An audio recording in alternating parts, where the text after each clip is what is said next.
micrófonos. Les pido el favor de cerrar los micrófonos que ya hemos iniciado. Como todos conocemos, el doctor Banda es profesor clínico del Departamento de Patobiología y Medicina Poblacional del Colegio de Medicina Veterinaria de la Universidad Estatal de Mississippi y cuenta con una amplia experiencia en virología. A partir de las preguntas que nos han llegado pues, de la industria avícola respecto a los diferentes coronavirus en el marco de la pandemia actual, y después de haber participado en un interesante conversatorio al que fuimos invitados la semana pasada, decidimos generar un espacio en Colombia que pretende dar respuesta a inquietudes en la temática del seminario. El seminario tendrá una duración de 1 hora. En los primeros 25 a 30 minutos el doctor Banda realizará una breve reseña del tema y los minutos restantes se realizarán preguntas que nos han llegado y otras que podrían enviar por el chat de esta herramienta. Doctor Banda, bienvenido y le doy la palabra, por favor. Buenos días. Gracias, doctora Nieto. Realmente agradezco la invitación a usted y a la doctora Rocío y a FENAVI. Estoy muy contento de estar con ustedes y pues espero que esto que preparé para esta ocasión sea de utilidad. Y bueno, voy a empezar a compartir la página.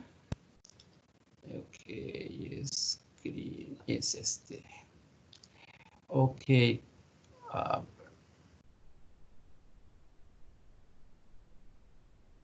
Ok. Me imagino que todos ya pueden ver la presentación. Sí, señor. ¿Es así?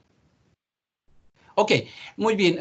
Voy a compartir con ustedes algunos conceptos acerca de los coronavirus y también algunos conceptos aplicados o cómo se relaciona la avicultura con este problema actual. Y pues voy a empezar primero hablando un poquito, muy brevemente y muy fácil acerca de qué son los coronavirus. Esos obviamente son virus RNA, pertenecen a una familia que se llama Coronaviridae, y como estos son virus que comparten una amplia gama de aspectos, o sea, son muy similares entre ellos, son similares entre ellos, y un aspecto importante es la morfología, y aquí ustedes pueden ver en esta fotografía que son partículas semiesféricas, semiredondas. Imagínenselas como unas partículas muy flexibles porque tienen una envoltura. Es una envoltura que se forma a partir de la membrana celular. Y si ustedes se dan cuenta, no sé si pueden ver mi flecha, mi cursor, ustedes están viendo ahí algunas proyecciones de la membrana y estas son glicoproteínas que se llaman proteína S o de la espícula. Entonces, este aspecto bajo el microscopio electrónico de estos virus fue lo que originó que se les denominara coronavirus, porque se parecen a una corona, básicamente por esa razón. Ahora, vamos a pasar al diagrama de al lado. Ustedes pueden ver aquí, este es el genoma, es un genoma de ARN, es una sola molécula. Aquí tenemos toda la envoltura.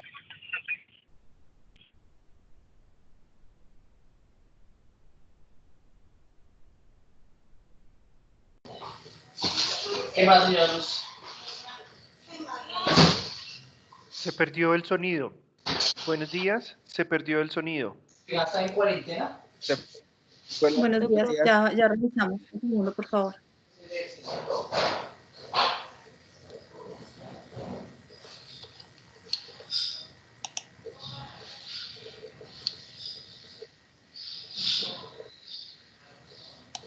Doctor Alejandro, no se escucha, no se escucha. Sí, un segundo, estamos verificando, por favor.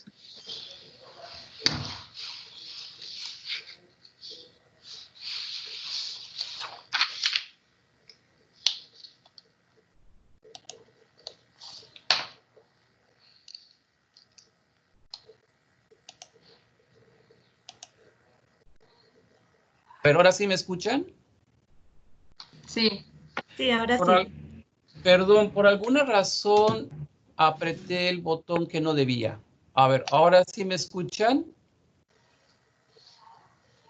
Sí, señor. Perfecto, ok.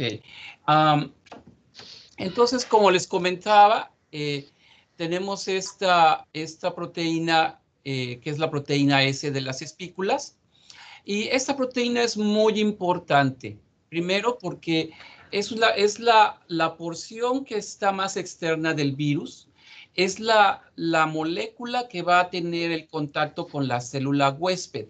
Entonces, esta proteína S va a determinar el tropismo. Con el tropismo me refiero a cuáles son los tejidos que el virus va a preferir para infectar. Por ejemplo, hay virus respiratorios, hay virus digestivos, hay virus nerviosos. Entonces, en el caso de los coronavirus, esta proteína es la que determina cuál es el tropismo. Y como ustedes saben, el virus de la bronquitis es en su mayoría, en la gran mayoría de las cepas o serotipos son respiratorios. Pero, sin embargo, recuerden que hay algunos virus que, aparte de respiratorios, pueden infectar el riñón, o sea, son renales, o pueden también infectar el oviducto. Ahora, esta molécula va también a reconocer el receptor viral, que es una molécula en la célula. Puede ser cualquier molécula, dependiendo del virus, puede ser cualquier molécula, pero en el caso del virus de bronquitis, estas espículas van a reconocer las moléculas de ácido ciálico, que es un componente muy abundante en el aparato respiratorio superior de las aves. Entonces, esa es digámosle que es la preferencia del virus de bronquitis. Más adelante voy a hablar un poquito acerca del virus COVID-19. Entonces, esta molécula se adhiere a los receptores virales y también va a mediar durante todo el proceso de infección, o el proceso durante el cual el virus entra a la célula o invade a la célula. Ahora, también otra cosa importante de esta molécula es que cuando ustedes vacunan contra bronquitis infecciosa, cuando ustedes están aplicando una vacuna de bronquitis, lo que ustedes están haciendo es están induciendo que las aves desarrollen una inmunidad, ya sea celular o ya sea por anticuerpos, principalmente hacia esta molécula, hacia esta proteína de la espícula. O sea, cuando ustedes vacunan, ustedes están estimulando una respuesta en su mayoría, no en el 100%, pero en su mayoría a esta espícula. Ahora, como ustedes también pueden ver, es que esta molécula o estas espículas es la parte más externa del virus, es la parte que está expuesta al sistema inmune. Entonces, esta es la proteína que sufre o está sujeta a una presión de cambio, a una presión evolutiva. O sea que cuando un virus se encuentra en una población que ya está inmune, tiene que genera algunos cambios y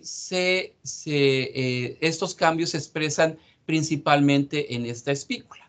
Son los que más son significativos. Los virus pueden cambiar en cualquier parte del genoma, pero los cambios en esta porción son los más significativos.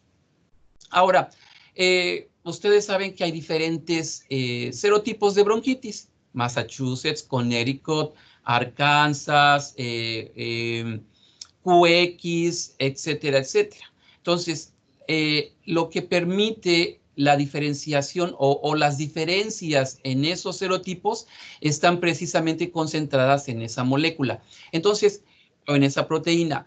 Cuando nosotros en el laboratorio queremos clasificar a los virus de bronquitis, estudiándolos a partir de el análisis de las secuencias, ya sea de nucleótidos o de aminoácidos, lo que llamamos genotipificación, entonces estamos analizando esa porción del virus, la proteína S. Entonces, por lo que ven, es una proteína bastante importante en el caso de los virus de bronquitis. Ahora, vamos a hablar un poquito acerca de los coronavirus en general. Entonces, como mencioné, son virus que pertenecen a una familia, y una familia es un grupo de géneros. Entonces, tenemos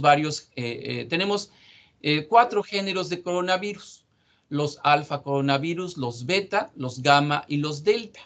Entonces, ustedes pueden ver en la parte superior que los alfa están virus de gato, de perro y de cerdo, la gastroenteritis transmisible del cerdo. Con relación a los betacoronavirus, ahí tenemos coronavirus de bovinos y tenemos algunos virus del síndrome respiratorio, como el SARS, como el MERS y también el COVID-19. O sea que el COVID-19 es un beta coronavirus, o sea, pertenece al género beta coronavirus. En los gamma coronavirus tenemos principalmente al virus de la bronquitis infecciosa aviar y también tenemos a un pariente cercano que es el coronavirus de los pavos. Y hay otro virus que lo voy a mencionar más adelante. Y el género más nuevo, el más reciente, es el delta coronavirus porcino, que es una enfermedad de cerdos. Entonces tenemos que es una familia con 4 géneros. Ahora, en esta diapositiva quiero mostrar lo que sería un árbol filogenético, pero básicamente un árbol filogenético es un árbol genealógico. Entonces, mi interés con esta diapositiva es mostrarles qué tan cercano o qué tan distante está el virus de la bronquitis en comparación con el virus COVID-19. Entonces, vamos a ubicarnos primero aquí, en el centro de todo este ramaje. Entonces, esta bolita que estoy señalando en el mero centro, vamos a considerarla como el precursor, como el ancestro de todos los coronavirus, como el papá de todos los coronavirus. Entonces, vamos a imaginarnos que este virus tuvo 3 hijos.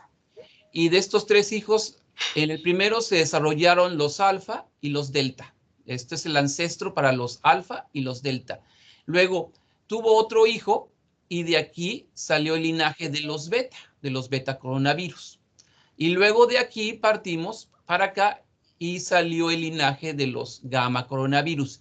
Entonces, como ustedes pueden ver, son 3 diferentes ramas, ¿ok? Y después cada rama va sufriendo sus diferentes cambios, sus diferentes evoluciones. Entonces, por ejemplo, aquí podemos ver en los gamma, tenemos aquí los virus de bronquitis. Aquí tengo a los Massachusetts. La H120 es una derivación de la Massachusetts. Tenemos la Arkansas y tenemos una cepa nueva que está dando problemas aquí en Estados Unidos, la DMV1639, la DMV1639. Y vean ustedes que se juntan hay un ancestro común para todos estos virus. Pero, por ejemplo, vean ustedes aquí cómo hay un ancestro para el coronavirus de pavo y para los virus de la bronquitis infecciosa. Y si nos vamos más hacia atrás en el tiempo, vemos que hay un ancestro para un virus de ballenas, que también es un coronavirus, y que dio también como origen a los demás coronavirus. Entonces, vean ustedes que tenemos, pues, 3 diferentes, digámosle, linajes o 3 diferentes ramas evolutivas. Ahora, quiero que se fijen en esta línea de aquí, que dice 0.01. Bueno, esa es la distancia en la que yo puedo considerar que todo lo que sea menor a esa distancia lo puedo considerar que es algo que no es muy diferente, que no es absolutamente diferente. Y todo lo que sea mayor, la distancia que sea mayor, la puedo considerar como algo que es genéticamente distinto. Entonces, si comparamos esta distancia que tenemos aquí con la distancia que tenemos en todos estos virus, vean que es menor. Y eso es lógico porque son virus de bronquitis. Si nosotros pudiéramos comparar el genoma de estos 4 virus, y solamente incluí estos 4 virus para hacer el esquema fácil, pero podríamos incluir muchos más virus y todos formarían como un abanico aquí. Entonces, si nosotros comparáramos el genoma, especialmente en la proteína S del virus de bronquitis, y viéramos qué porción es similar y qué porción es distinta, podríamos más o menos en promedio calcular que la parte similar es alrededor de un 80%, esto puede cambiar, y la parte diferente es un 20% en comparación con las diferentes virus. Entonces, ustedes pónganse a pensar que todos estos virus la protección cruzada entre los virus de bronquitis es muy variable y generalmente es muy baja, o generalmente es baja. Entonces, este 20% de diferencia entre las cepas tiene un efecto muy importante en la protección cruzada o en la antigenicidad cruzada, y voy a mencionarlo después más adelante.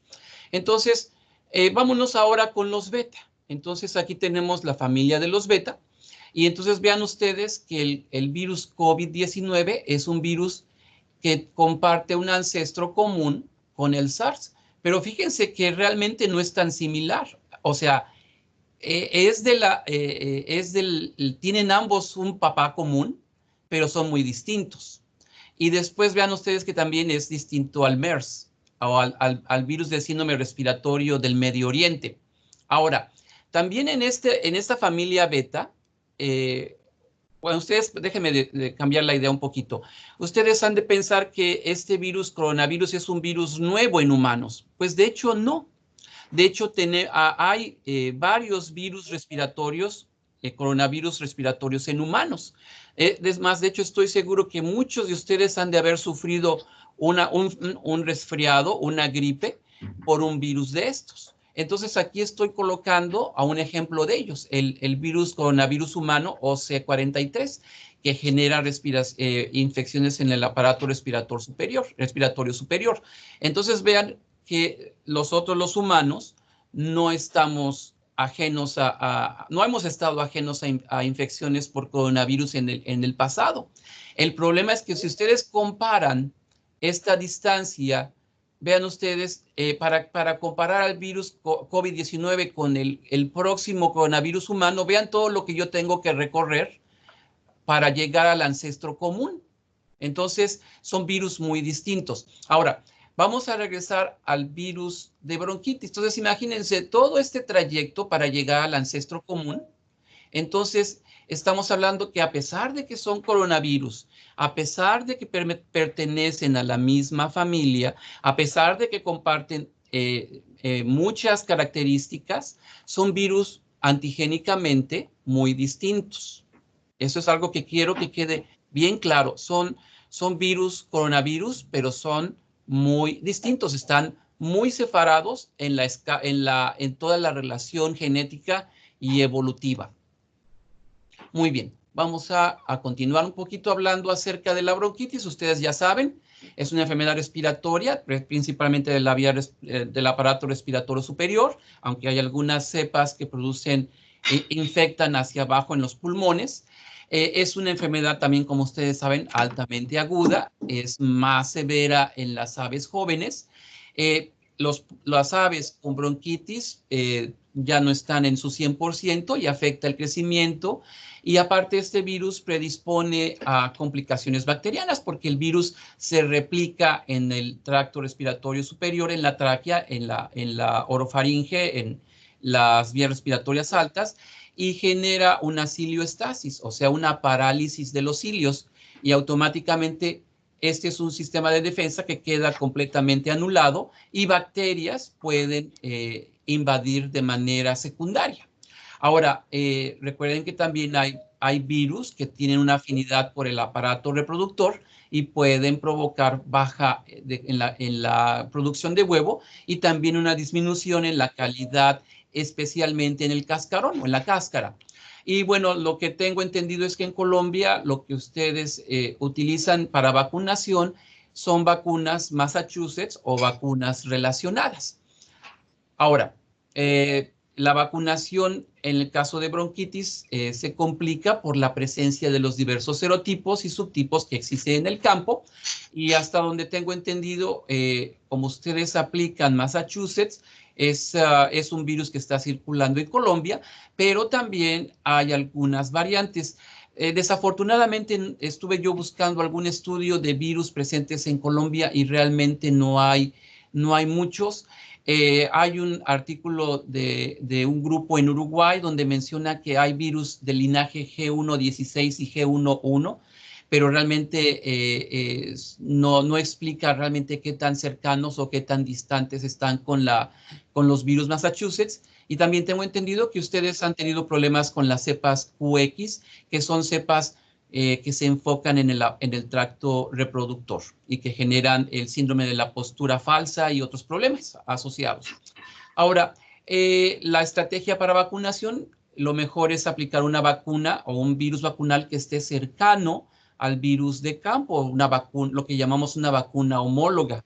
Eso es lo idóneo, sin embargo, no siempre es posible porque no hay, a lo mejor el virus que existe en el campo no correlaciona o no está cercano con alguna vacuna disponible. Entonces podemos echar mano de otros serotipos o también utilizar combinaciones de vacunas heterólogas, y cuando ustedes aplican dos vacunaciones, dos diferentes vacunas o dos diferentes cepas vacunales, ustedes están ampliando el espectro de inmunidad. Muy bien. Ahora vamos a hablar un poquito acerca del COVID-19. El COVID-19 es una enfermedad viral que se transmite de manera muy eficiente. Eso es importantísimo. Es muy eficiente para transmitirse de persona a persona. Es un nuevo coronavirus humano. Como ya mencioné, es un beta coronavirus. Y los síntomas, produce un síndrome respiratorio, y los síntomas pueden variar de leves. A algunas personas, cuando están en el periodo de incubación, pueden no presentar signos, hasta una enfermedad muy severa. Algo que es importante comentar es que, por ejemplo, las personas que sufren una enfermedad muy severa y que pueden morir, es porque no es porque el virus las esté matando, es por la respuesta, el tipo de respuesta inmunitaria que se está desarrollando en estas personas. Para que una persona pueda combatir a esta infección, tiene que empezar por la inmunidad innata, que es la primera inmunidad que nosotros tenemos general contra todos los agentes, y esta inmunidad innata, después de haber enfrentado al COVID, va a generar una respuesta generalmente mediada por células, donde vamos a tener células, las diferentes citoquinas y las diferentes células involucradas, y también la producción de anticuerpos. El problema con estas personas que sufren la enfermedad de manera muy severa es que la transición de la inmunidad innata a la inmunidad adaptativa por células o por anticuerpos no es muy efectiva. Entonces ellos permanecen más tiempo con esa respuesta que es proinflamatoria. Entonces genera una inflamación severa que puede generar una insuficiencia respiratoria. Entonces eso es lo que pasa con las personas que mueren por el COVID, porque la respuesta inmunitaria no se establece en la manera adecuada. Ahora, el virus se transmite, ya se ha descubierto que el virus se transmite por las microgotas que se generan en el aparato respiratorio. Cuando estornudamos, cuando tosemos, estamos eliminando microgotas. Ahora, esas microgotas tienen en su interior la gran cantidad de virus, si es que estamos hablando de una persona que está infectada con el virus COVID. Entonces, como mencioné, estas partículas pueden llegar a otra persona e infectar a esta persona susceptible. Ahora, también el virus, por estas gotas, pueden contaminar superficies u objetos, y después, si una persona tiene contacto o toca estos objetos o estas superficies, y cuando se lleva las manos a la cara, a la boca, a los ojos, a la nariz, se está autoinfectando, se está infectando. Entonces, es un virus, desafortunadamente es un virus que tiene una capacidad de infección tremenda, supremamente asombrosa. Ahora, vamos a hablar un poquito acerca del origen del COVID. Y se ha dado mucha especulación acerca del virus. Se dice que fue un virus manipulado genéticamente, que es un virus de murciélago y que se ha modificado. Y pues ya existen cientos de diferentes secuencias. Ya estamos en la era en la que podemos secuenciar prácticamente todo. Entonces existen cientos de secuencias del virus COVID-19.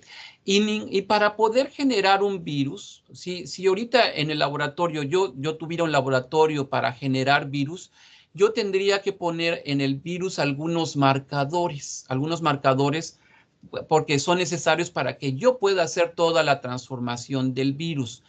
Y esos marcadores van a permanecer en el genoma de ese virus.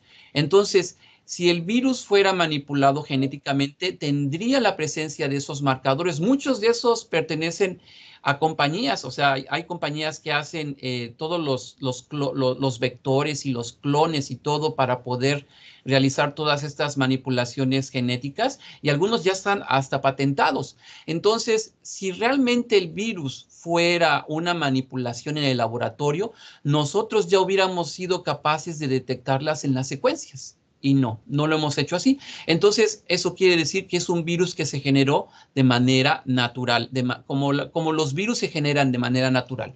Entonces, vamos a hablar un poquito acerca de los tres coronavirus que han dado más problemas. Y los coronavirus existen en la naturaleza presentes en un reservorio.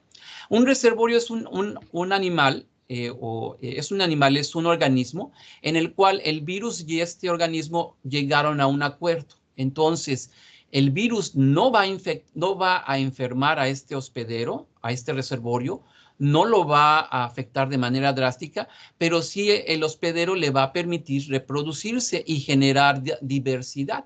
Entonces, es la forma en cómo los virus permanecen en la naturaleza, a través de reservorios. Si ustedes se acuerdan, el virus de la influenza, los reservorios son aves acuáticas, aves costeras. Esos son los reservorios del virus de la influenza. En el caso de los virus coronavirus, son los murciélagos. Entonces, aquí el mensaje también que yo les quiero decir es que los murciélagos son unos animales muy útiles que tienen una función muy importante, y el problema es que mucha gente adquiere ya una noción negativa acerca de estos animales, pero son muy importantes y pues es algo que sucede en la naturaleza. Ellos no tienen la culpa. Ahora, de este reservorio en la naturaleza, los virus pueden saltar a lo que llamamos un hospedero intermediario o una interfase.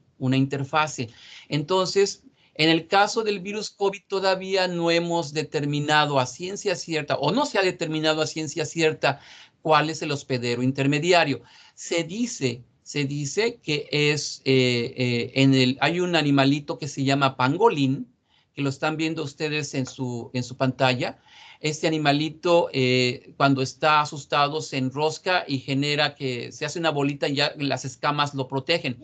Entonces, se ha mencionado que hay secuencias de coronavirus en pangolines que son muy similares al virus COVID, y por eso se ha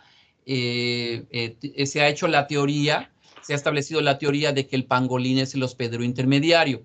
En el caso del SARS, funcionó los civets, las civetas, que es una especie de felino salvaje, y en el caso del virus del Medio Oriente, los dromedarios y los camellos son los que han sido los hospederos intermediarios. Ahora, estos son la interfase, son la conexión entre el reservorio y el hospedero susceptible. Entonces, hay interacción entre estas dos especies.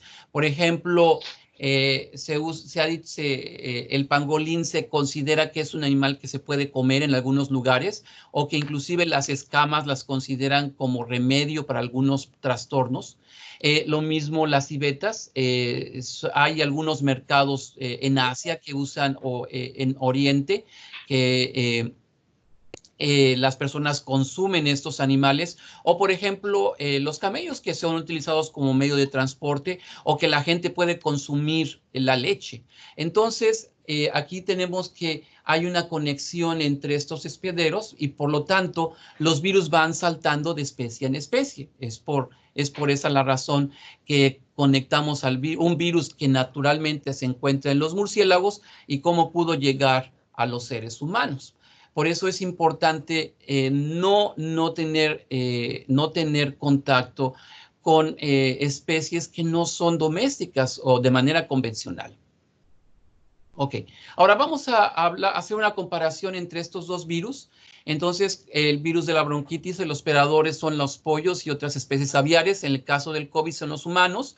Ya mencioné que para el receptor viral para bronquitis es el ácido ciálico. Para el COVID es un receptor diferente, que es una molécula que está asociada a la presión sanguínea, que se conoce como AC2. Entonces, es un receptor diferente. Ahora, la variación etiológica en el caso de bronquitis, ustedes saben que es muy alta porque hay muchos serotipos. En el caso del COVID, hasta ahorita el virus ha mutado. Se menciona que puede tener como alrededor de 23, 25 mutaciones por año. Hasta el momento ha sido muy baja. La transmisión, ya saben, es respiratoria en el caso del virus de la bronquitis, y en el caso del COVID es por el contacto cercano entre personas, como mencioné, a través de esas gotas. Ahora, mencioné también, bueno, no he mencionado, pero saben ustedes que el periodo de incubación de bronquitis es muy corto. En el caso del COVID, el periodo de incubación desafortunadamente es muy largo, entre 7, 14, y se ha dicho que a veces hasta algunas personas puede llegar hasta 20 días. ¿Cuál es la importancia de esto? La importancia es que el periodo de incubación es el momento en el que la persona se infecta hasta que está desarrollando la enfermedad. Y el problema es que estas personas en este periodo ya pueden estar eliminando virus. Ese es el problema. Ahora, mencioné que el virus bronquitis es una infección de las vías respiratorias altas. En el caso del COVID es una infección más abajo, en los pulmones. Por eso es que cuando la gente que sufre COVID dice que su tos viene muy por adentro, es porque produce una neumonía, es porque el virus está muy abajo. Y ustedes saben que para el caso de la vacunación, tenemos vacunas disponibles para bronquitis, pero no hay una vacuna todavía para el COVID. Ahora, esto es muy importante. Cuando nosotros tosemos, inclusive cuando hablamos, cuando estornudamos, generamos gotas respiratorias, y en el caso de una persona infectada, pueden tener el virus. Entonces, podemos clasificar las gotas en dos tamaños de acuerdo al diámetro. Tenemos unas microgotas grandes que son entre 5 a 10 micrómetros. Y estas gotas, generalmente cuando una persona estornuda, van a contaminar la zona alrededor de esta persona o las superficies alrededor de esta persona. Entonces, es lo que va a contaminar las superficies, los objetos. Sin embargo, también existen otro tipo de microgotas, que son las menores a 5 micras. Y estas gotas, las grandes por gravedad van a caer, van a caer y no se van a difundir tan eficientemente. Pero estas gotas van a permanecer en el aire por cierto tiempo. Inclusive pueden llegar a distancias mayores de 1 metro. Y esto es algo también importante en los interiores. Por ejemplo, en zonas donde no hay una circulación de aire, estas microgotas pueden permanecer por espacio de algunas horas. Entonces, esto es algo muy importante a considerar en la prevención del COVID, el poder diluir o el poder evitar que las personas estén en contacto con estas microgotas. Muy bien, rápidamente voy a mostrar, esta es una gráfica de un trabajo que se hizo para determinar la permanencia, la estabilidad, la supervivencia del COVID en diferentes materiales. Entonces tenemos que hicieron la evaluación en aerosoles, en el cobre, en cartón, en ácido inoxidable y en plástico. Entonces vean ustedes que el título en los aerosoles, en el acero inoxidable, perdón, y en el plástico, pues permanece por mayor tiempo, pues estamos hablando de alrededor de unas 8 horas en el plástico y por la misma tiempo en el acero inoxidable, y en los aerosoles por alrededor de 3 horas. Ahora vean ustedes cómo el título o la cantidad de virus va disminuyendo. Entonces vean ustedes cómo en los aerosoles el virus disminuye de una manera muy lenta. Vean ustedes cómo en el cobre la concentración viral cae. bastante. En el cartón es intermedio y en el acero inoxidable y en el plástico permanece por más tiempo. Ahora vean ustedes, la vida media en aerosoles es la vida media es el tiempo en el que el virus disminuye a la mitad, al 50%. Y ven ustedes, en los aerosoles, la vida media es corta, de alrededor menos de 2 horas. El cobre y en el cartón también, digamos de que es intermedia, pero vean que en el acero inoxidable y en el plástico es por arriba de 6 horas. Entonces, aquí el problema es que en la avicultura estamos manejando plásticos, estamos manejando acero inoxidable en las plantas de procesado, y es precisamente donde el virus puede permanecer por mayor tiempo, y es donde los procesos de desinfección, de limpieza y de desinfección cobran bastante importancia. Muy bien. Ahora, el virus COVID no es un virus difícil de matar. Es un virus que es muy fácil de inactivar. La gran mayoría de los desinfectantes tienen un efecto contra el COVID.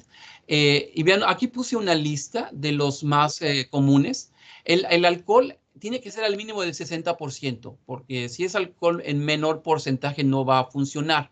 Y pues realmente, si ustedes tienen que decidir entre un desinfectante, pueden escoger el que diga que mata a coronavirus humanos, o inclusive cualquiera que sea efectivo contra el virus de la influenza, también va a funcionar contra el COVID. O sea que en este aspecto es una buena noticia. Tenemos una amplia gama de productos que podemos usar contra este virus. Muy bien. Ahora, una pregunta, ¿cómo voy con el tiempo? ¿Vamos bien? Sí, doctor Banda, vamos un poquito pasados, pero estamos bien. Vamos 37 minutos de la conferencia. Bueno, voy a apurarme para terminar pronto y dar paso a las preguntas. Este virus no es un virus importante en avicultura, o sea, en términos de que el virus vaya a infectar a las especies productivas. Bajo condiciones experimentales, esto es utilizándose cantidades de virus muy elevadas, los pollos, los patos, los cerdos no resultaron ser susceptibles a esta infección. El doctor Swain en el 2004 hizo una evaluación utilizando el virus SARS, que es asociado al virus COVID, y demostró que tampoco causa enfermedad y también la infección no es eficiente en estas especies. Entonces, eso es algo bastante importante que entendamos, que en nuestras aves es muy poco probable que se vayan a infectar por el COVID. Ahora, existen algunos preocupación por el efecto con las mascotas, y todavía no hay una evidencia definitiva que diga que los perros, los gatos pueden infectarse. Ha habido algunos casos con reacciones positivas a PCR en gatos en Asia, y con serología, y pues han tenido algunas condiciones muy particulares, que han estado en contacto con personas con una enfermedad severa y con signos clínicos de la misma. Pero hasta el momento lo que se sabe es que no son portadores, y es muy poco probable que estas especies puedan transmitir el COVID de regreso a los humanos. Muy bien. Ahora, para el diagnóstico, hablamos de pruebas de PCR, detectan la presencia del genoma, y estas pruebas son altamente sensibles y específicas. Eso es en lo que se está basando ahora la gran cantidad de la evaluación y de las pruebas para el COVID. Ahora, tenemos también las pruebas serológicas. Estas lo que van a hacer es, pueden estar enfocadas a anticuerpos. Hay algunas pruebas que están enfocadas a los anticuerpos IgM. Entonces, los anticuerpos IgM van a indicar que es una infección reciente, y algunas pueden estar enfocadas a los anticuerpos IgG. La ventaja de estas pruebas serológicas es que son rápidas, inclusive se pueden hacer en el consultorio del doctor. Entonces es algo importante. Aún todavía se están trabajando, no están totalmente, se están empezando a utilizar, se están empezando a desarrollar. Hay varias casas que están desarrollándolas y esperemos que en un futuro estén disponibles de una manera más amplia.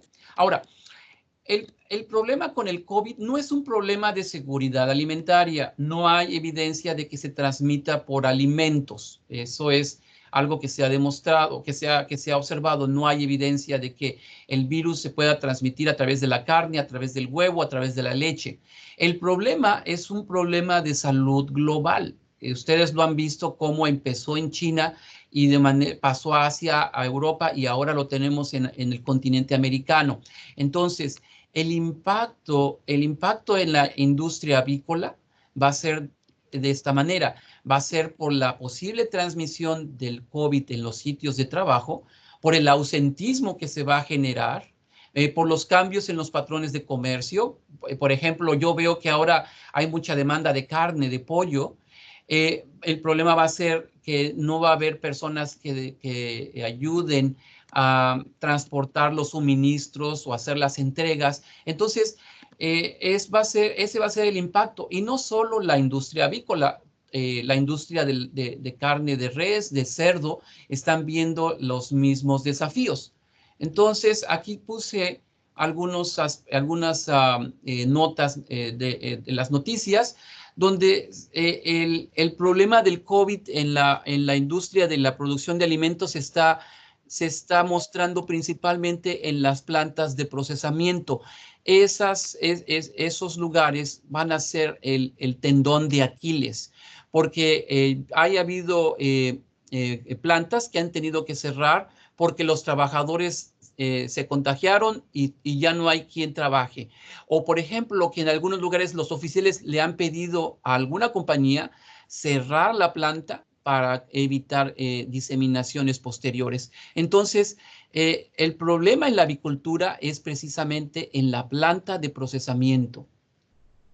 Ahora, la industria avícola es un aspecto que se tiene que enfocar a desarrollar un plan de preparación y de respuesta.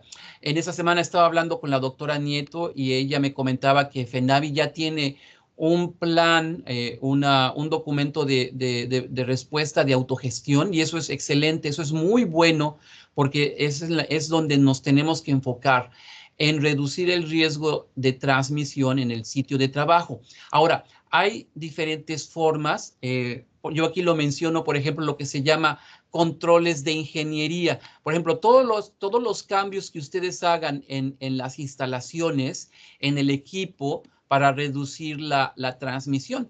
Por ejemplo, incrementar los índices de ventilación en las plantas, incrementar la ventilación precisamente por lo que yo comentaba de las microgotas, para evitar que estas personas estén expuestas, para favorecer que estas microgotas se diluyan y se disminuya la probabilidad de infección.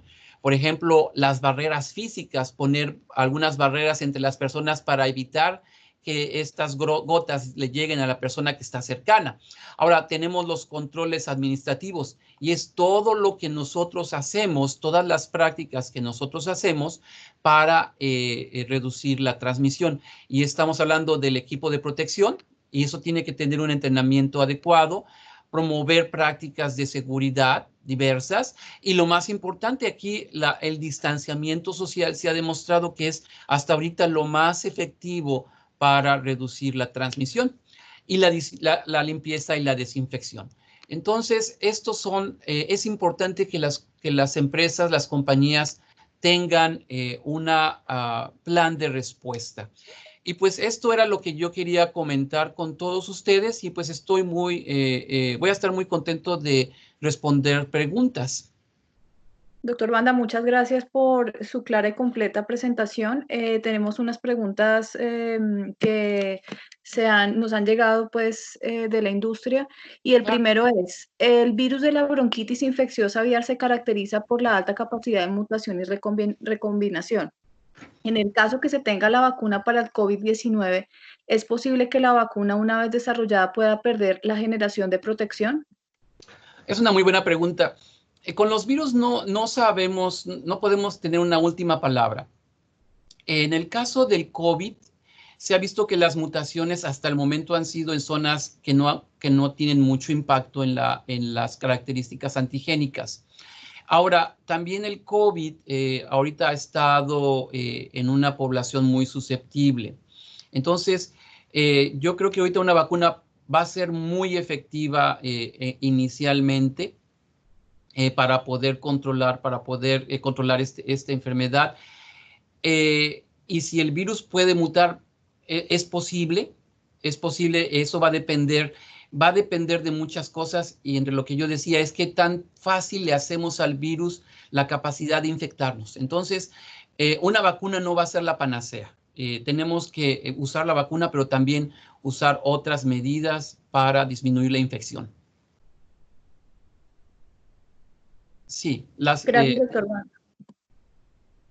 Sí, señor. La segunda tenemos, ¿es posible que los colaboradores puedan tener inmunidad, es decir, los trabajadores, contra el COVID-19, específicamente aquellos que trabajan en granjas realizando vacunaciones contra la bronquitis infecciosa?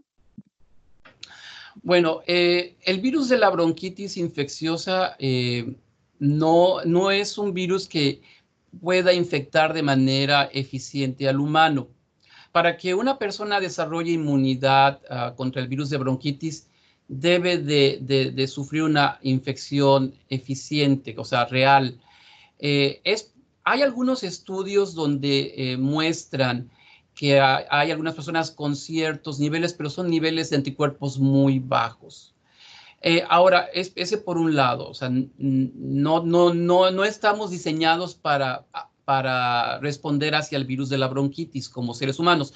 Aparte, mencioné que el proceso de infección es muy específico para las aves, es muy específico, que las condiciones no se dan en los humanos. Entonces, también por ese lado es importante considerar que son diferentes virus.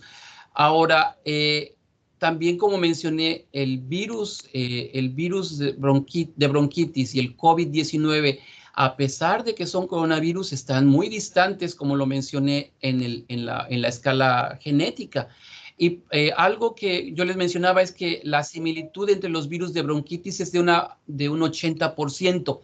Y algo que no mencioné es que la similitud entre el virus de bronquitis y el COVID es del solo el 20%. Entonces, yo veo muy remoto que una persona que pueda tener, digámosle, cierta inmunidad, si es que es posible, contra el virus de bronquitis, pueda generar una inmunidad contra el virus COVID o pueda generar alguna respuesta hacia las pruebas inmunológicas. O sea, yo lo veo muy remoto porque son dos virus antigénicamente muy diferentes.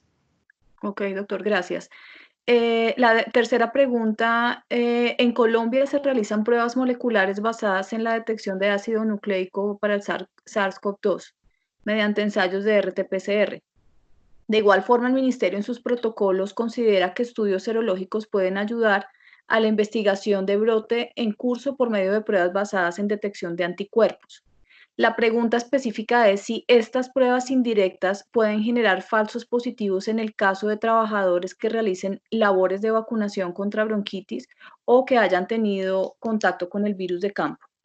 Sí, esta pregunta es asociada a la anterior.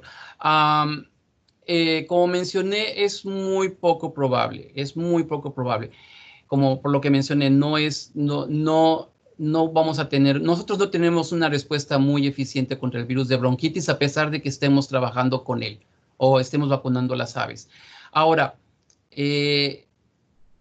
tal vez mi preocupación no sea tanto las reacciones cruzadas hacia el virus de bronquitis. Mi preocupación más bien sería las reacciones cruzadas que puedan existir contra otros coronavirus humanos, porque como ustedes se acuerdan, les mencioné, están en la misma familia, son beta coronavirus. Entonces, sí, hay que tener mucho cuidado con el tipo de prueba que estamos seleccionando. Desafortunadamente aquí en los Estados Unidos, quien regula todo esto es la FDA, la administración para alimentos y bebidas, para alimentos, y ahorita hizo una disposición en la que levanta o hace más flexibles los requerimientos para registrar una prueba. Entonces, la FDA tiene unos patrones muy estrictos para poder aceptar las pruebas y darles la licencia. Mi preocupación aquí es que ahorita se están generando muchos kits y estoy seguro que hay compañías muy serias que están haciendo lo posible porque estos kits sean muy específicos, especialmente para el virus COVID. Pero es mi temor que haya compañías que hagan estos kits y que de alguna manera pueda haber una reacción cruzada entre otros coronavirus humanos. Entonces, si ustedes tienen que decidir en comprar un kit, yo iría a las compañías ya más reconocidas, más serias, en comparación de otras que todavía no tenemos la información. Pero mi respuesta es con relación a los falsos positivos porque las personas están expuestas a bronquitis. Mi respuesta es prácticamente me parece imposible. O sea, no es muy probable que suceda eso. Gracias, doctor Banda. Otra pregunta que tenemos acá es ¿qué determina que el virus de la bronquitis infecciosa puede afectar diferentes sistemas orgánicos en las aves y el COVID-19 solo está restringido al respiratorio? Claro. Sí, como mencioné, es el efecto que tiene la proteína S. La proteína S es la que es la que va a reconocer los receptores y por lo tanto es la que determina cuál es el tropismo. Hasta el momento el virus COVID en su mayoría afecta al aparato respiratorio inferior, a los pulmones, porque es donde hay mayor cantidad de estos receptores.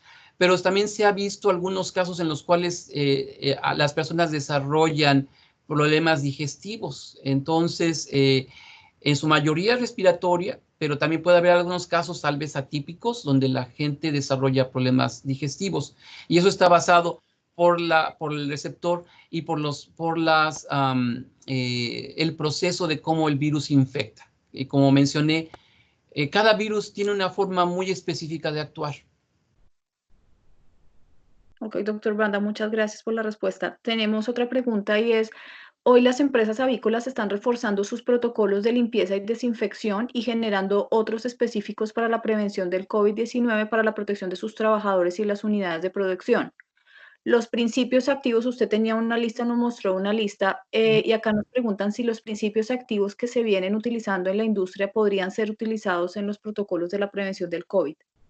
Claro, siempre y cuando el principio que ustedes estén utilizando sea efectivo contra virus envueltos, influenza, coronavirus humanos, funcionan.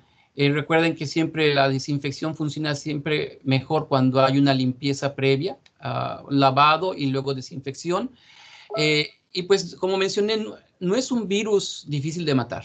O sea, en las superficies, en los objetos se pueden desinfectar de manera muy fácil. El problema con este virus es que se transmite de manera muy fácil.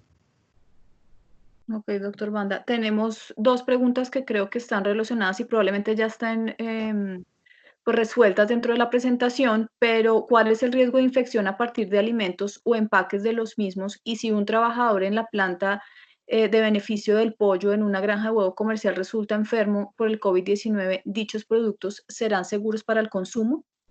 Sí, bueno, es una preocupación legítima y muy importante. Es posible, o sea, es posible que el virus permanezca hasta cierto tiempo en el cartón, como mencioné en el empaque de algunos alimentos. Sí se recomienda hacer una limpieza de estos alimentos con algún desinfectante casero o en el caso de las condiciones domésticas. No es, como mencioné, no es un virus que esté adaptado para infectar por vía digestiva. Entonces, tal vez el problema que yo veo, por ejemplo, cuando vamos al supermercado y traemos las cosas, es que nosotros nos podamos infectar agarrando estos objetos y después tocándonos la cara o los ojos o algo así. Ahora, relacionado con las plantas de proceso, sí ha habido discusión al respecto y no hay evidencia. Por ejemplo, se ha mencionado con inspectores aquí en los Estados Unidos, con inspectores del Departamento de Agricultura que se encargan de hacer la inspección y que han estado en contacto con esas canales o con esas carnes, y si esas carnes han demostrado problema, y la respuesta es no. O sea que los alimentos son seguros. Aparte, si nosotros cocemos o preparamos la carne con los procedimientos de cocción estándares, el virus se va a inactivar. Ok, doctor Banda, muchas gracias. Doctor Banda, ¿usted tiene conocimiento de los virus de bronquitis aviar que están circulando en Latinoamérica en estos momentos? ¿Y cuál es su recomendación en cuanto a vacunas, teniendo en cuenta que ahora no es la línea la hiperinmunización? Como mencionaba, sí todavía yo creo que todavía hay un vacío en cuanto al estudio de los virus que están circulando en Latinoamérica. En esta semana estuve revisando algunos artículos de caracterizaciones genéticas de virus. Y bueno, es una situación muy heterogénea. Dependiendo del país, es la situación que se está generando con los diferentes virus. Los virus se van adaptando dependiendo de cada zona. Entonces, hay virus distintos en cada país. Como mencionaba, todavía hay muy poca información, y algo que a mí no me agrada mucho con la información que está ahorita disponible yo me refiero a la información científica publicada, es que ahorita la gente que está haciendo toda la tipificación de estos virus de bronquitis se está basando mucho en la parte molecular. Nos estamos olvidando de, bueno, si yo tengo un virus de linaje X, de linaje Y, pero ¿cómo se relaciona con un virus de Massachusetts que yo conozco? ¿O cómo se relaciona con un virus de Connecticut o otro virus que yo también conozco? Entonces, ahorita hay fuentes de información que mencionan que hay diferentes linajes. ¿Qué tanto son diferentes entre sí? Eso habría que evaluarlo. En el caso de Colombia, yo he oído que han tenido ustedes problemas con la cepa QX o con los virus QX y con algunas variantes que también no se han demostrado qué clase de variantes son. Y pues, como menciono, eso es algo que todavía existe este vacío y que yo creo que tenemos que trabajar para determinar cuál es la situación en Colombia y en Latinoamérica. Y ahora, con respecto a la estrategia, bueno, pues la estrategia es, como mencioné, es usar la vacuna más cercana. Desafortunadamente no siempre es posible, no siempre es posible. Y en algunos países el uso de vacunas o la disponibilidad de vacunas también es restringida. Entonces, mi recomendación es utilizar, como mencioné, un serotipo cercano o un serotipo cercano o, por ejemplo, en algunos casos, hasta inclusive utilizar vacunas de Massachusetts. Los micrófonos, perdón. Sí, no hay problema. Sí, no hay problema.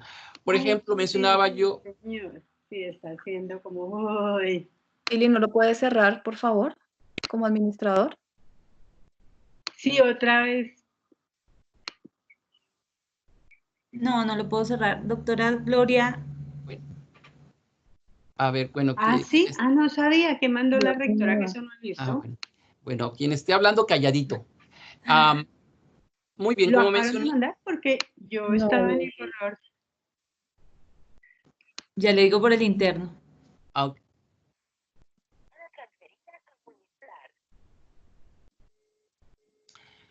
Ok, ¿puedo continuar?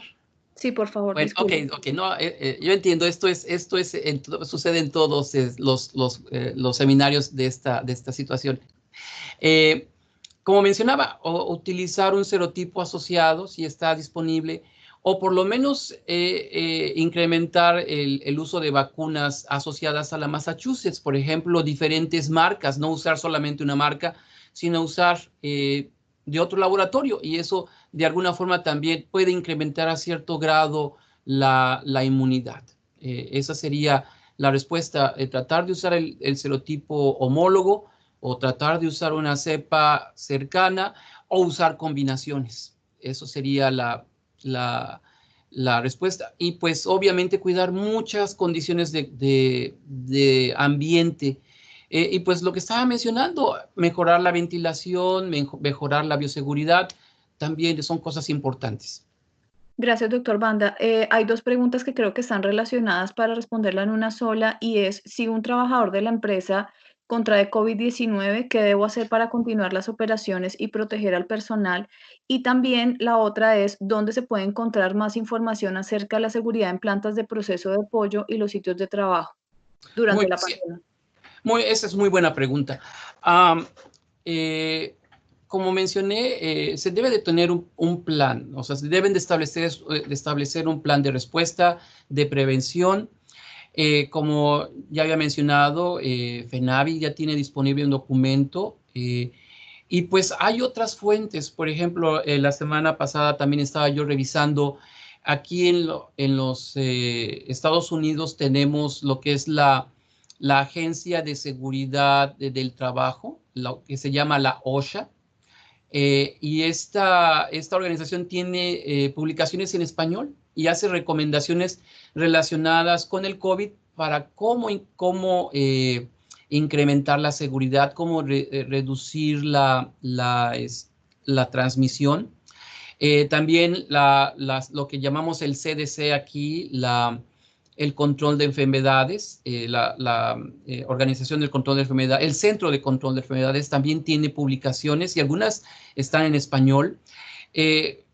También ustedes deben de consultar todas las disposiciones que existen con el Departamento de Salud de Colombia, porque muchas de las prácticas que ustedes van a tener que hacer tienen que también estar asociadas o en coordinación con lo que las autoridades sanitarias de Colombia están estableciendo.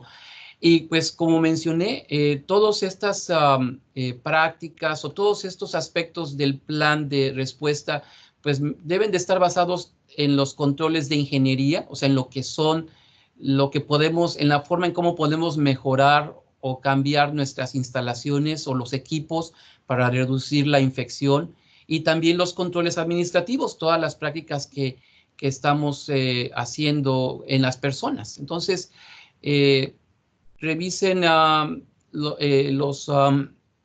toda esta información que les comenté. Si alguno de ustedes quiere escribirme para que les pase la información, con todo gusto lo puedo hacer, o lo podemos hacer a través de la doctora Diana. Y esa sería la respuesta. Doctor Banda, hay dos preguntas relacionadas con, pues con la zoonosis y otra pues entre los virus del SARS. Entonces voy a hacer dos en una casi. Usted comentó que por el momento el COVID-19 no infecta a las aves comerciales, pero ¿podría ser posible que el virus se adapte a estas especies en el futuro? Y segundo, es si podemos esperar una recombinación futura de los virus del SARS como pandemia futura en la sociedad. Bueno, la primera parte yo la veo remota. Como mencioné, no podemos tener la última palabra en cuanto a los virus. Cambian. Este es un virus que tiende a cambiar. Hasta el momento, por todo el conocimiento que tenemos acerca del virus de bronquitis y del virus del COVID-19, yo veo remoto que pueda mutar e infectar a las aves.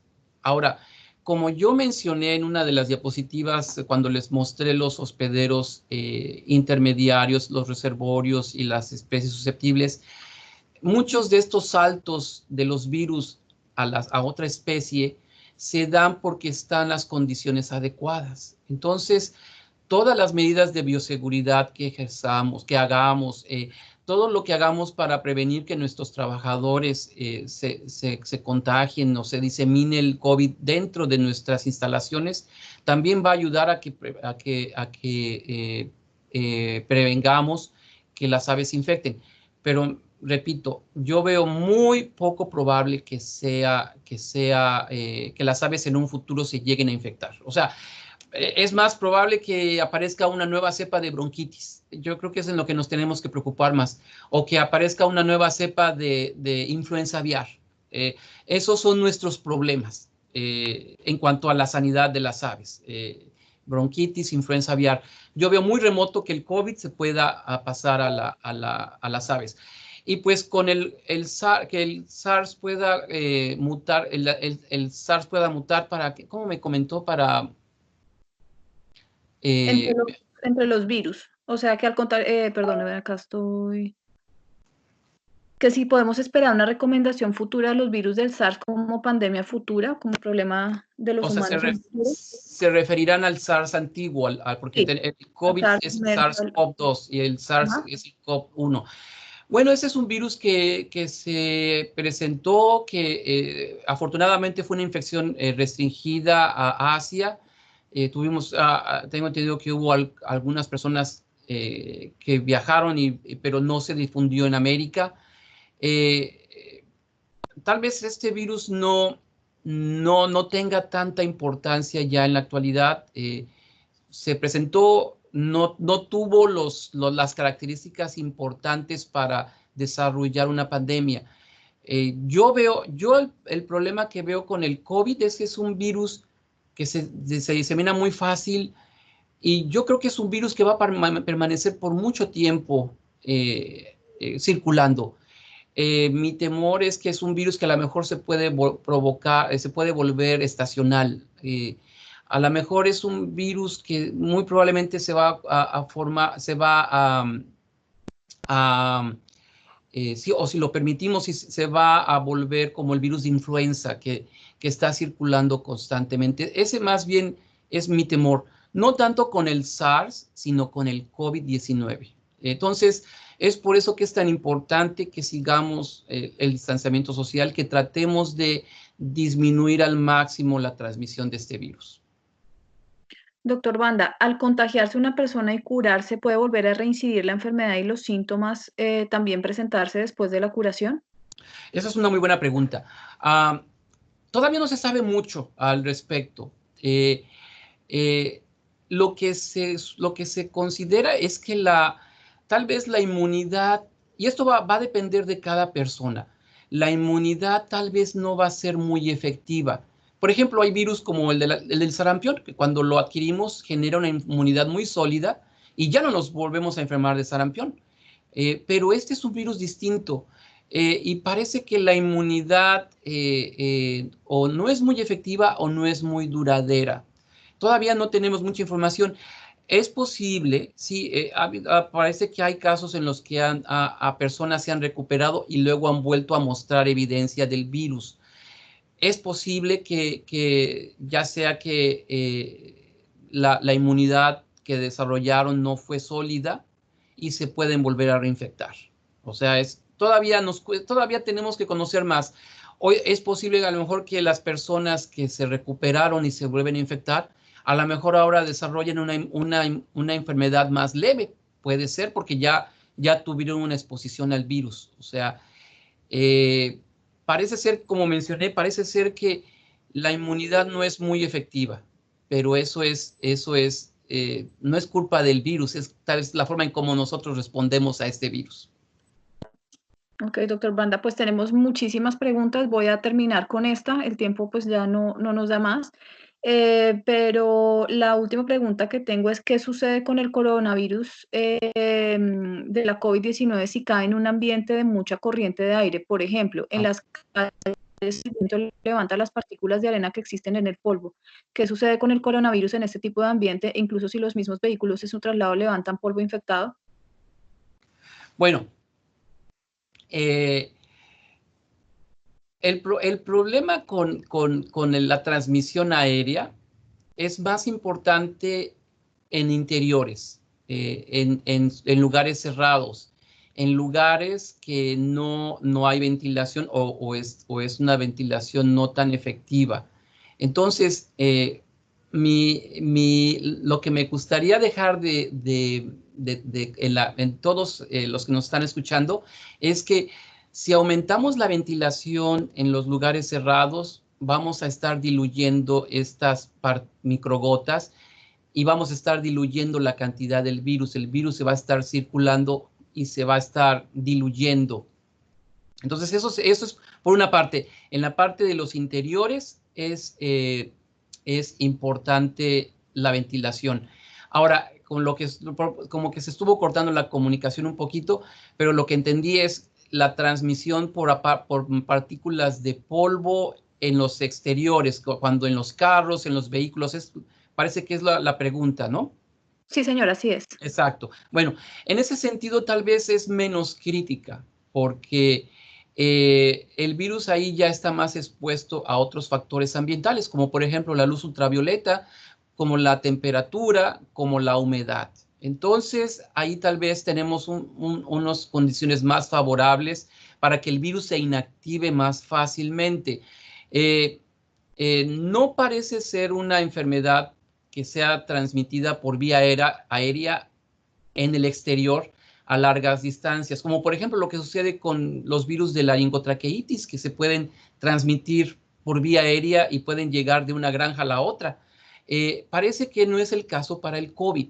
Esta transmisión de a larga distancia aérea en interiores parece que no es tan efectiva, porque si ustedes se fijan, la gran mayoría de las infecciones, los focos rojos del COVID son en las grandes ciudades, donde hay aglomeraciones, donde la gente tiene que entrar al transporte público, donde la gente gran cantidad de gente está en un sitio cerrado. Entonces ahí es donde se han dado las transmisiones de manera más efectiva. Vemos, por ejemplo, que en las zonas rurales o en las partes más rurales, la transmisión ha sido más lenta. Entonces, para finalizar la respuesta, la transmisión aérea puede ser muy importante y muy crítica en las partes interiores, dentro de las casas, dentro de los lugares de trabajo. Y la transmisión aérea externa, yo creo que es menos probable, y aún así hay que llevar a cabo el distanciamiento social, de todos modos. Pero sí creo que es menos probable la transmisión en el exterior, por vía aérea. Doctor Banda, muchísimas gracias por aclarar todas estas inquietudes. Tenemos muchas más, pero pues el tiempo se nos agota. Le deseamos pues a todos los que nos acompañaron muy buen día y también, doctor Banda, por la claridad de la información. No, gracias por la invitación y pues si hay alguna pregunta o alguna otra inquietud, ahí dejé mi correo electrónico y pues a través de usted voy a estar muy contento de colaborarles en lo que sea posible. Muchas gracias. Buen día para todos. Al contrario, gracias.